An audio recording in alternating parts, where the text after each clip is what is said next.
এটা আমার অমৃতের সন্ধানে চতুর্থবার। তো সেখানে গিয়ে হয়তো এই অমৃত আমি পেয়েছি। ভগবত গীতা যথাযথ, ভগবত গীতাটা হচ্ছে আমাদের দর্শন, মানে শুধুমাত্র হিন্দু বা কোনো একটা সম্প্রদায়ের জন্য না, সমস্ত পৃথিবীর মানুষের হয়তো জীবন দর্শন এটা বলেছে। বিভিন্ন যারা মহর্ষি, ঋষি, কবি, লেখক তারা বিভিন্নভাবে সেটা রচনা করেছেন। যেমন জগদীশচন্দ্র ঘোষের গীতা আছে, আছে প্রভুপাদের গীতা, এরকম প্রচুর লোকের। তো এরকমই একজন পেলাম এই গীতা সেখানে গিয়ে। তো এটা আমার মনে হচ্ছে, এখনো এটা খোলা হয়নি, আমি খুলবো। আমার ছেলের জন্য এনেছি, আমিও পড়বো।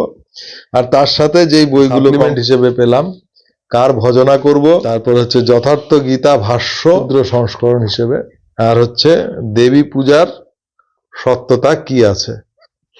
তো এটা আমার ছেলের জন্যই নিয়ে এসেছি। তো ওকেই এই উপহারটা দিলাম ওকে। ঠিক আছে, এইবার মূল কথায় আসা যাক।